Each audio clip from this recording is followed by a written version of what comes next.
నమస్కారం శ్రీ సత్య న్యూస్కి స్వాగతం. నేను నారాయణ రెడ్డి.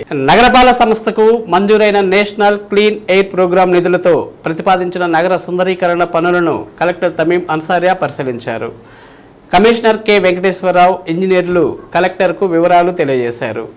నగర సుందరీకరణపై ప్రత్యేక దృష్టి సారించి అనువైన ప్రదేశాలు గుర్తించి పూర్తి స్థాయిలో కార్పొరేషన్ స్థాయికి తగినట్టు సుందరీకరణకు అవసరమైన అంచనాలు తయారు చేయాలని కలెక్టర్ తమీం అన్సారియా కార్పొరేషన్ అధికారులను ఆదేశించారు. నగరంలోని పలు ప్రాంతాలను కార్పొరేషన్ అధికారులు, రవాణా శాఖ అధికారులతో కలిసి కలెక్టర్ పరిశీలించారు. ఎన్క్యాప్ కింద 4 కోట్లు విడుదలయ్యాయి. నగరంలోని పాత బైపాస్ రోడ్లో డివైడర్లు నిర్మించి మొక్కలు నాటాలని నిర్ణయించారు. భాగ్యనగర్ 4వ లైన్ నుంచి హౌసింగ్ బోర్డు వరకు నూతన రహదారి, కిమ్స్ ఆసుపత్రి సమీపంలో గ్రీనరీ అభివృద్ధి, దిబ్బల రోడ్లో పార్కు పనులు చేపట్టనున్నట్లు తెలిపారు. నాణ్యతలో రాజీ పడకుండా పనులు చేయించాలని కలెక్టర్ ఆదేశించారు. కలెక్టర్ వెంట ME Chandraiah, deputy transport commissioner Sushila, డిఈఈలు పద్మజ, ఐసయ్య, అనిల్ కుమార్, ఏఈలు ట్రాన్స్పోర్ట్ అధికారులు పాల్గొన్నారు.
వైద్యులు కావాలనే కోటి ఆశలతో కళాశాలలో అడుగుపెట్టిన విద్యార్థులు తెల్లకోటులో తమ పిల్లలను చూసుకొని మురిసిపోతున్న తల్లిదండ్రులతో ఒంగోలు ప్రభుత్వ వైద్య కళాశాల ప్రాంగణం సందడిగా కనిపించింది.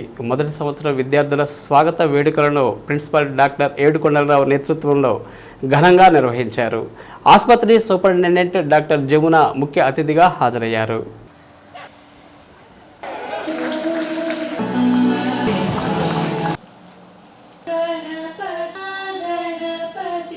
ఈ సందర్భంగా మొత్తం 120 మంది విద్యార్థులకు తెల్లకోటు బహుకరించారు.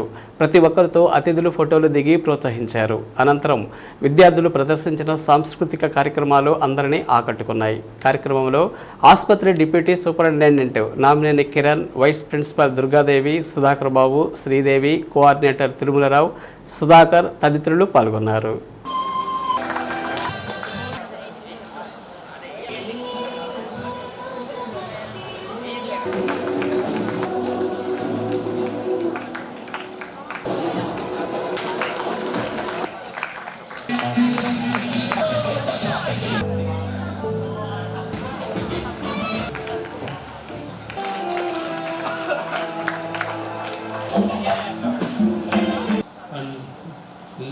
Ladies hostel warden come.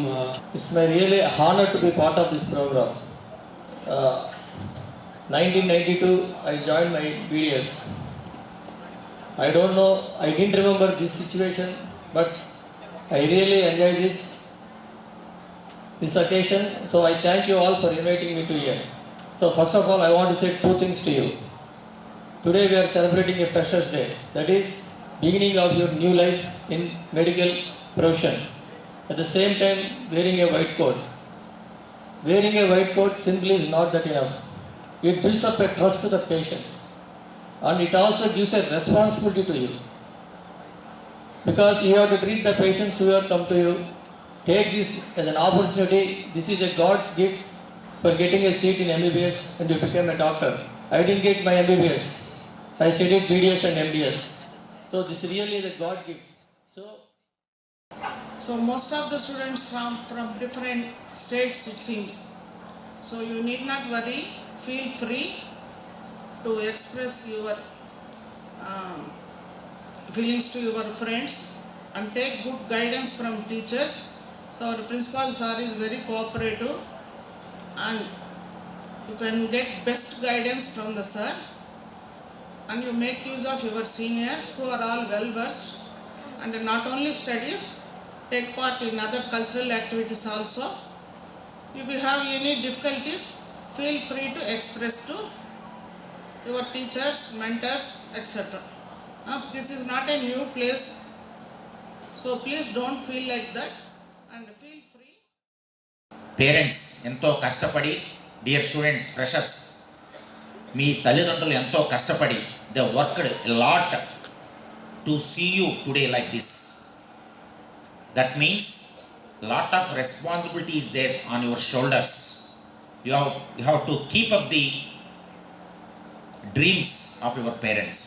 That is most important. మీ తల్లిదండ్రులు ఎంతో కష్టపడి ఈ స్థితికి తీసుకొచ్చారు మిమ్మల్ని. ఎంతో కష్టపడి అప్పు చేసో లేకపోతే కష్టపడో వాళ్ళ జీతంలో నుంచి కొంచెం ఆదా చేసి మిమ్మల్ని చదివించుకుంటూ పెద్ద పెద్ద ఫీజులు కట్టుకుంటూ ట్యుటోరియల్స్లో కానీ కాలేజెస్లో కానీ చేసుకుంటూ మిమ్మల్ని ఈ స్టేజ్కి తీసుకొచ్చారు. సో మీ మీద చాలా గురుతర బాధ్యత ఉంది. ఎట్లా మీ కుటుంబ పరంగా గురుతర బాధ్యత ఉంది, అలాగే సోషల్ సమాజంలో మీది గురుతర బాధ్యత చాలా ఎక్కువగా ఉంది, అలాగే మీ ప్రొఫెషన్లో కూడాను గురుతర బాధ్యత ఎక్కువగా ఉంది. అలాగే పేరెంట్స్, అమ్మ మీ అందరికీ ఒకటి చెప్తున్నాను.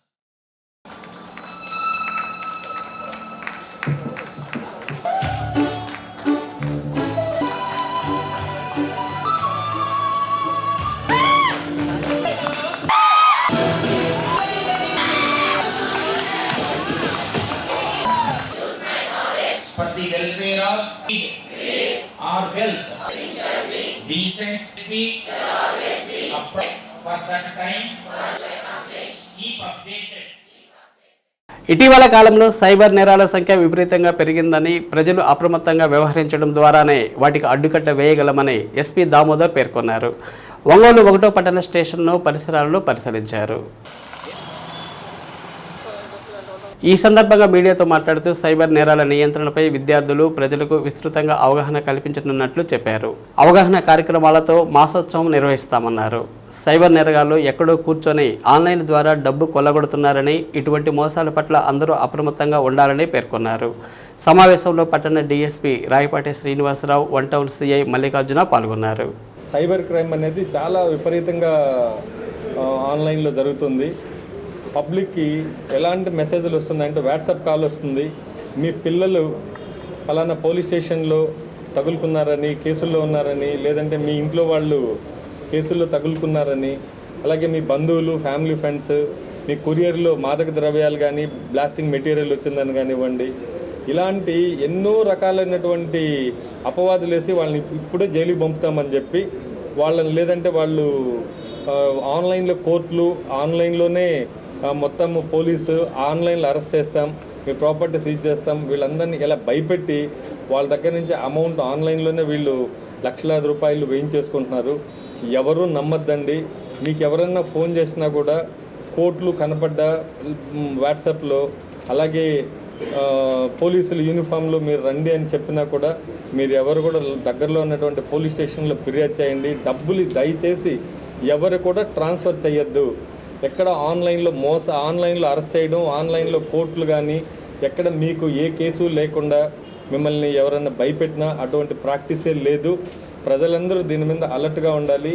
మీ కొరియర్ వచ్చిందని, లేదంటే మీ పిల్లలు ఎక్కడో తప్పు చేసి దొరికారని ఇలాంటివి చేస్తుంటారు. మీ ఫ్రెండ్స్ అందరూ కూడా చెప్పండి. మీ ఫ్రెండ్స్కి మీ పేరు చెప్పి ఆన్లైన్లో డబ్బులు వేయమని చెప్తుంటారు. చాలా ఇబ్బందుల్లో ఉన్నాను నేనని ఒక మెసేజ్ రూపంలో వెళ్తుంటుంది.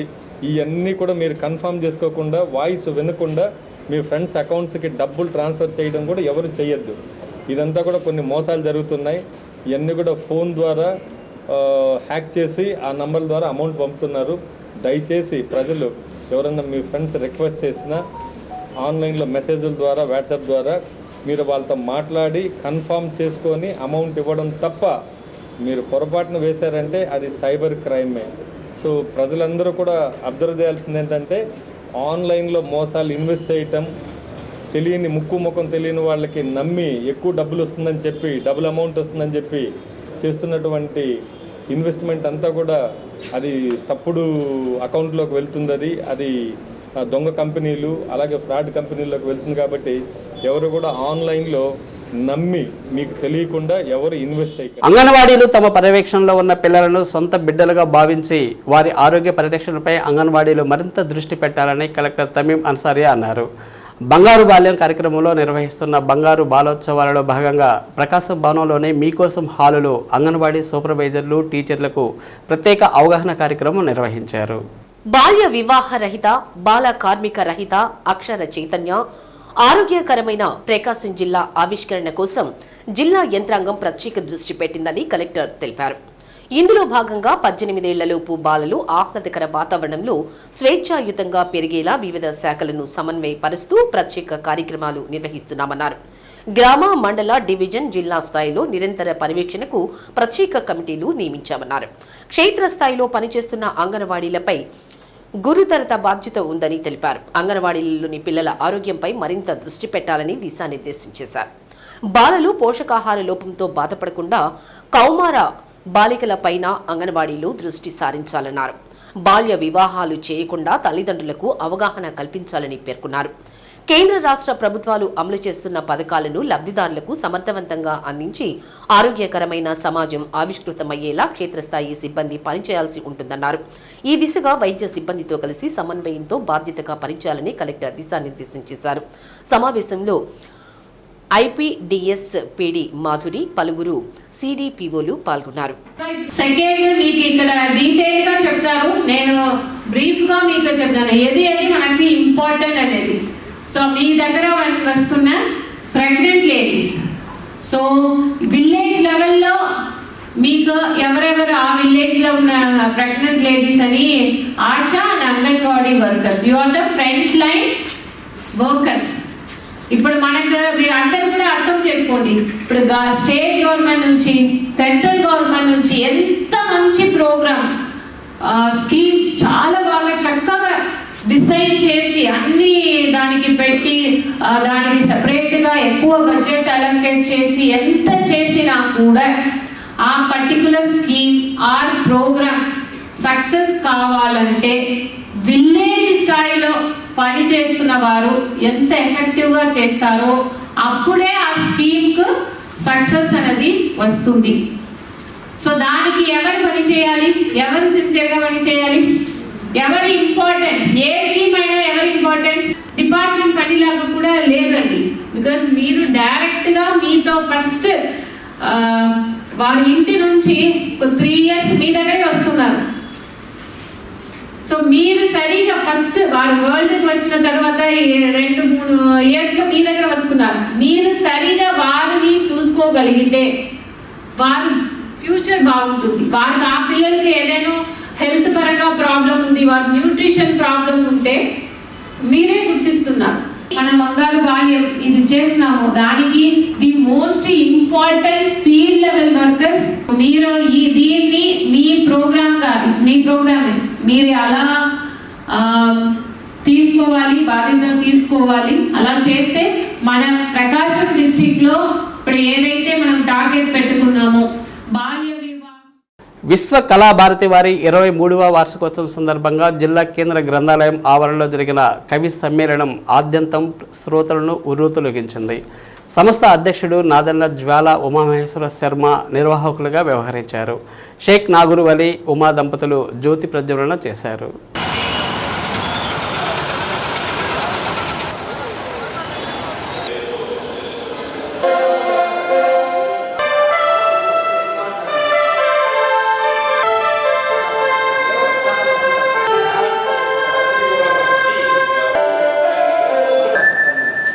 అక్షర సాహితీ అధ్యక్షులు ఎంవిఎస్ శాస్త్రి, జిల్లా గ్రంథాలయ సంస్థ కార్యదర్శి కాసు ఆదిలక్ష్మి, ప్రకాశం జిల్లా రచయితల సంఘం అధ్యక్షులు పొన్నూరు వెంకట శ్రీనివాసులు, ఆంధ్రకేసరి కాలేజీ ప్రిన్సిపాల్ కోలగట్ల వెంకటేశ్వర రెడ్డి ముఖ్య అతిథులుగా పాల్గొన్నారు. అనంతరం అష్ట దౌర్భాగ్య దగ్ధ కవి సమ్మేళనంలో కవులు సమాజంలోని రుగ్మతలను చీల్చి చెండాడారు. భుక్తశేషం, యాచన, అప్పు చేయుట, చోరత్వం, జారత్వం, రోగం, దారిద్ర్యం, వృద్ధాప్యం అనే అంశాల మీద సాహితీవేత్తలు ఆళ్ల సుబ్బారెడ్డి, దూపాటి రామాచార్యులు, ఉప్పలపాటి వెంకటరత్నం, పిఎంకే ఆత్రేయ, నెమ్మాని సీతారామమూర్తి, పుల్లూరు మాతయ్య, రావినూతల వరలక్ష్మి, మానేపల్లి నాగకుమార శర్మలు పద్య, వచన రూపంలో కవిత్వాన్ని వినిపించారు. సామాజిక నిబంధనలు పాటిస్తూ వ్యక్తిత్వాల్ని కాపాడుకుంటూ సంఘానికి మంచి చేయడమే అష్ట దౌర్భాగ్యాలను అరికట్టడం అని పేర్కొన్నారు.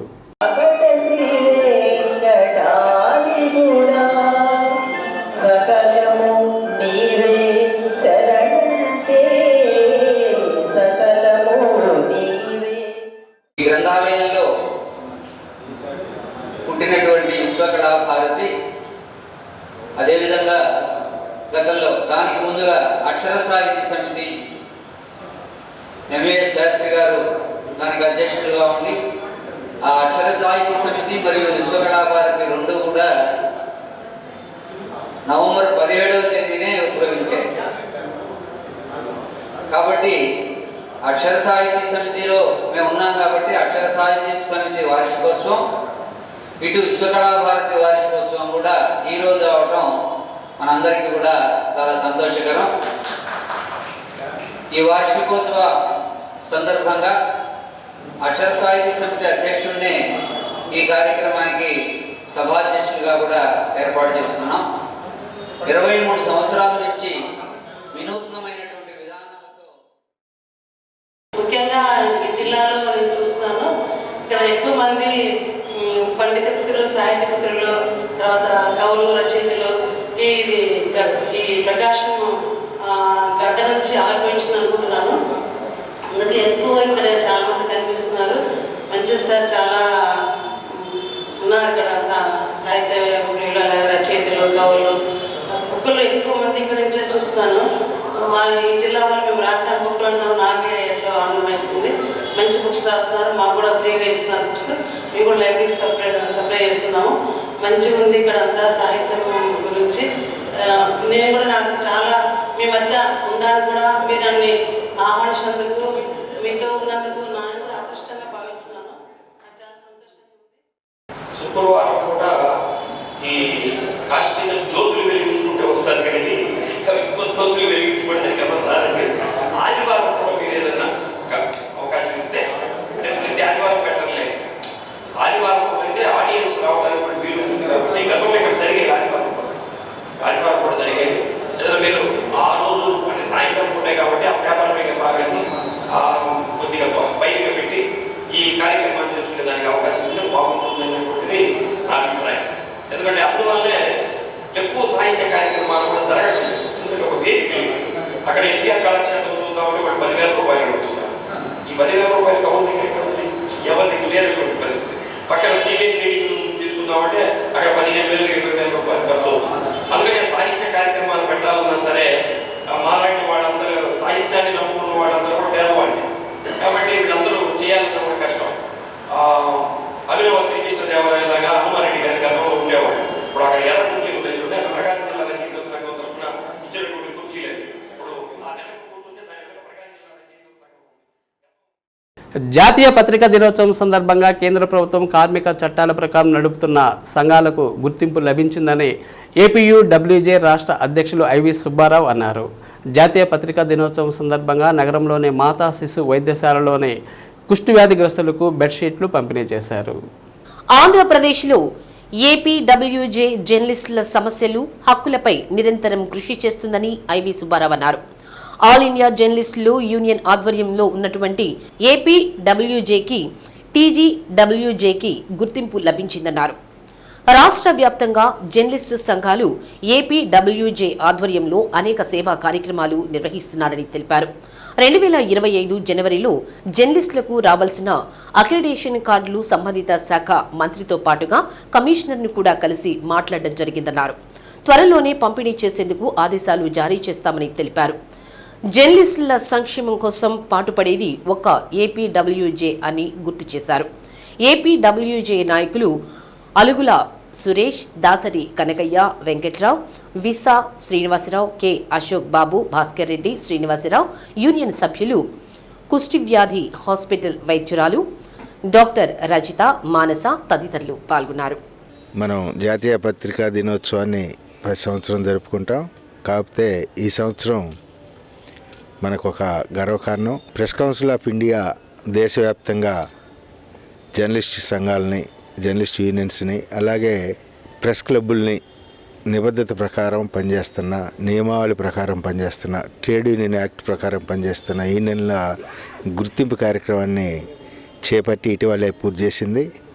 భారతదేశ వ్యాప్తంగా 12 సంఘాలకి గుర్తింపు లభిస్తే అందులో ఇండియన్ జర్నలిస్ట్ యూనియన్కి అనుబంధంగా ఉన్న ఆంధ్రప్రదేశ్ నుంచి Andhra Pradesh union of working journalist ఒక సంఘం కావటం మనకి గర్వకారణం. అలాగే తెలంగాణ నుంచి మన ఐజేయు అనుబంధ సంఘమైన TUWJ కూడా ఆ గుర్తింపు సంఘాల్లో ఉంది.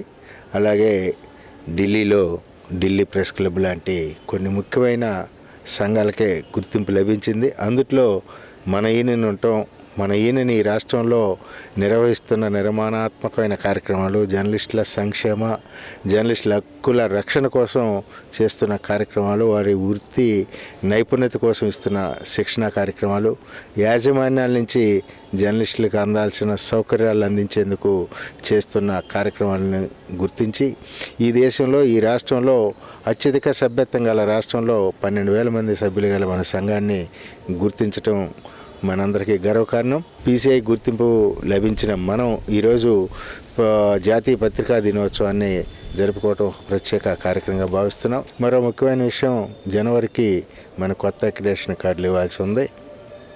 ఇటీవల మనం పార్సారథి గారిని కలవటం జరిగింది, శుక్లా గారిని కూడా మన డైరెక్టర్ని కలవటం జరిగింది. కొత్త నిబంధనలు తయారవుతున్నాయి. ఆ ప్రకారం గత ప్రభుత్వంలో దగాబడ్డ జర్నలిస్టులందరికీ న్యాయం చేసే విధంగా, అర్హత ఉన్న జర్నలిస్టులందరికీ అక్రిడేషన్ ఇచ్చే విధంగా కార్యక్రమాలు రూపొందిస్తున్నామని, నిబంధనలు రూపొందిస్తామని మంత్రి గారు హామీ ఇచ్చారు. అసెంబ్లీ సమావేశాలు కాగానే మనతో ప్రత్యేక సమావేశం ఉంటుంది. ఎట్టి పరిస్థితుల్లోనూ జనవరి నాటికి అందరికి అక్రిడేషన్లు, మార్చి నాటికి ఏదో రూపంలో హౌస్ సైట్స్ తెప్పించే కార్యక్రమాన్ని చేపట్టడం జరిగింది. ముఖ్యమంత్రి చంద్రబాబు నాయుడు గారు అలాగే లోకేష్ గారితో వాస్తవానికి మంగళవారం మన సమావేశం ఉంది. జర్నలిస్టులకి ఏపీడబ్ల్యూ ఆధ్వర్యంలో సాధించేందుకు కృషి చేస్తున్నామని ఈ సందర్భంగా తెలియజేస్తాను. ప్రతి సంవత్సరం జిల్లాలో జాతీయ పత్రికా దినోత్సవాన్ని, అదేవిధంగా ఏపీడబ్ల్యూ ఆవిర్భావ దినోత్సవాన్ని కూడా చాలా ఘనంగా నిర్వహిస్తుంటాము. ఈ 2 కార్యక్రమాల్లోనూ జిల్లా వ్యాప్తంగా జర్నలిస్టులు సేవా కార్యక్రమాలు, ఈరోజు కుష్టి వ్యాధికులకి, గ్రస్తులకి దుప్పట్ల పంపిణీ, బెడ్షీట్ల పంపిణీ, అదేవిధంగా రక్తదాన శిబిరాలు కానీ, వైద్య శిబిరాలు కానీ, మెడికల్ క్యాంపులన్నీ ఏర్పాటు చేస్తూ జర్నలిస్టులు కూడా సమాజ సేవలో భాగంగా మేము కూడా ఈ జర్నలిస్టులందరూ సేవా కార్యక్రమాల్లో పాల్గొనడం చాలా అభినందనీయం. భవిష్యత్తులో కూడా ఇలాంటి కార్యక్రమాలను ముందుకు తీసుకెళ్తామని చెప్పేసి చెప్తూ, అదేవిధంగా రాష్ట్ర ప్రభుత్వం కూడా జర్నలిస్టుల సమస్యలను ఇప్పటికే గతంలో అనేక పలుమార్లు రాష్ట్ర ప్రభుత్వం దృష్టికి, మంత్రుల దృష్టికి తీసుకెళ్లాము. రాష్ట్ర అధ్యక్షులు గారు చెప్పినట్లు జర్నలిస్టులు తక్షణంగా అక్రిడేషన్లు కానీ, అవుట్ సైడ్స్ కానీ, హెల్త్ స్కీమ్ పునరుద్ధరణ కానీ, అదేవిధంగా ఆగిపోయిన రైల్వే పాసులు పునఃప్రారంభం కానీ, ఇలాంటి కార్యక్రమాలన్నింటినీ ఈ ప్రభుత్వంలో అయినా సరే అమలు అవుతాయని చెప్పేసి ఆశిస్తూ, అమలు కావాలని కోరుకుంటూ అందరికీ మరోసారి జాతీయ పత్రికా దినోత్సవ శుభాకాంక్షలు. JNTUK ఆధ్వర్యంలో సెంట్రల్ జోన్ మహిళా కబడ్డీ పోటీలు రైజ్ కృష్ణసాయి కళాశాలలో ఘనంగా ప్రారంభమయ్యాయి. 2 రోజుల పాటు సాగే పోటీలను వర్సిటీ క్రీడా కార్యదర్శి G. శ్యామ్ కుమార్ ప్రారంభించారు. మొత్తం 21 కళాశాలల జట్లు పాల్గొంటున్నాయి. తొలి రోజు పోటీల్లో Rise Krishnasai, Saint Mary's Guntur, Face engineering, Gudlavalleru కళాశాల, గుంటూరు MSc మహిళా కళాశాల జట్లు విజయం సాధించి 2వ రౌండ్కు చేరాయి. క్రీడాకారులకు కళాశాల యాజమాన్యం రవాణా, భోజన వసతి సౌకర్యాలు కల్పించింది. కార్యదర్శి సిద్ధ హనుమంతరావు, భరత్, ఇస్కార రంగమన్నార్, సిద్ధ ప్రవళిక, ప్రిన్సిపల్ సుబ్రహ్మణ్యం ఏర్పాట్లను పర్యవేక్షించారు.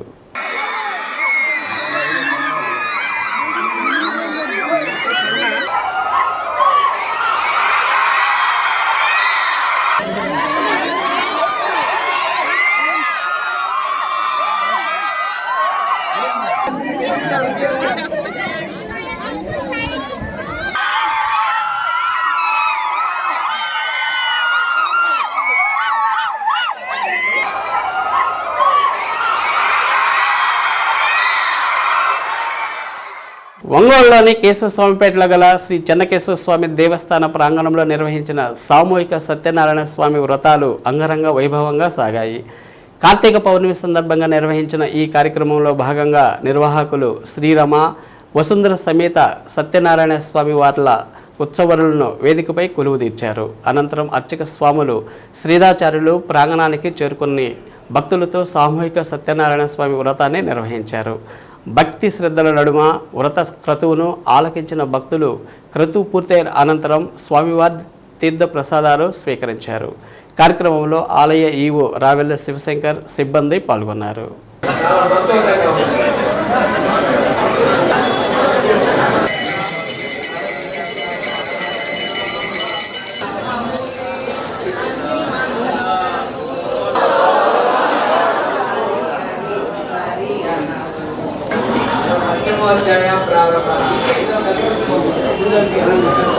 మరలా సంహరిస్తూ చాలా రోజులు అడవిలో తిరిగి వాటిని సంహరించి చేస్తున్నా కూడా చూడకుండా పట్టించుకోకుండా తన దారి తన విశ్రాంతి కళ్ళు ఎర్రదీసి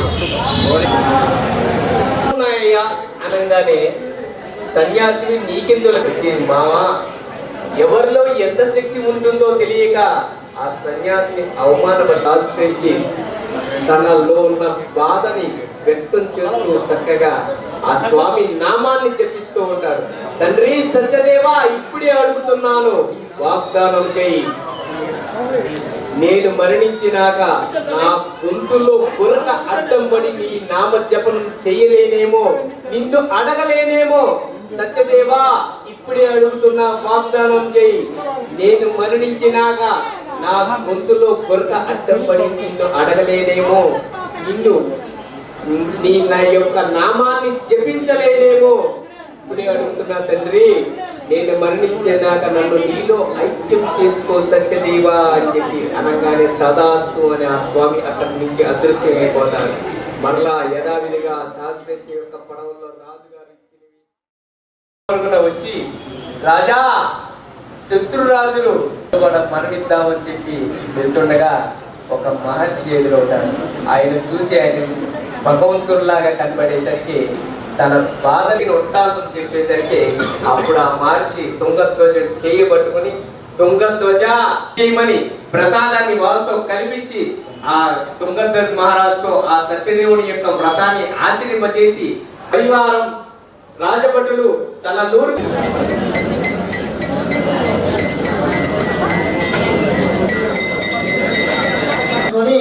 ఆయన్ని బాగా ఆ జాబు నేర్చుకుని అందరూ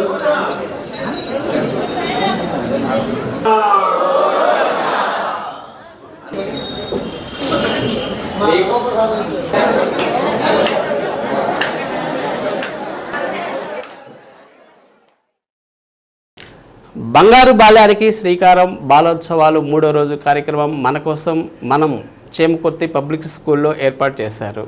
కార్యక్రమానికి ముఖ్య అతిథిగా మున్సిపల్ కమిషనర్ వై రామకృష్ణయ్య హాజరయ్యారు. చేమకుర్తి పబ్లిక్ స్కూల్లో 9వ తరగతి విద్యార్థులకు బాల్య వివాహం విషయంపై వ్యాసరచన పోటీలు నిర్వహించారు. గెలుపొందిన O Durgalakshmi, P Parvateesam, P నిహారికలను కమిషనర్ అభినందించారు. బాల్య వివాహాలు 18 సంవత్సరాల కంటే చిన్న వయసులో ఉన్న పిల్లలకి ఎవరికైనా వివాహాలు జరిపితే మాకు తెలియజేయాలని కమిషనర్ రామకృష్ణయ్య అన్నారు. తెలిసి చిన్న వయసులో ఉన్న ఆడపిల్లలకు వివాహాలు జరిపితే అనారోగ్య సమస్యలు ఏర్పడతాయన్నారు. బంగారు బాల్యం కార్యక్రమం ముఖ్య ఉద్దేశం బాల కార్మికుల నిర్మూలన, 14 సంవత్సరాల లోపు బాల బాలికలను పాఠశాలలో చేర్పించడం, బాల్య వివాహాలను అరికట్టడం, లైంగిక వేధింపుల నిర్మూలన, బాల బాలికల ఆరోగ్య సంరక్షణకు సంబంధించి వాటి విశిష్టతలను తెలియజేశారు. బాల బాలికల చేత ప్రతిజ్ఞ చేయించారు. కార్యక్రమంలో CO Rajeswari, DEO Chiranjeevi, CPS యాజమాన్యం సిబ్బంది, అంగన్వాడీ కార్యకర్తలు, మల్లవరపు సుబ్బమ్మ, దడ్డు శారద, జట్ల నాగలక్ష్మి, రామడుగు వీరమ్మ, బాల బాలికలు తదితరులు పాల్గొన్నారు. ఆ విధంగా చేస్తే ఖచ్చితంగా కూడా వాళ్ళకు పేరెంట్స్కి శిక్షార్హులు అవుతారు, చేసుకున్న వాళ్ళకి శిక్షార్హులు అవుతారు. కాబట్టి ఇవన్నీ మీరు తెలుసుకోవాలి. అట్లనే మీకు బాగా కష్టపడి చదివితే పిల్లడు మళ్ళీ మనకు సమానత్వం లేకుండా మనం పెరిగే వాతావరణం ఉండకూడదు.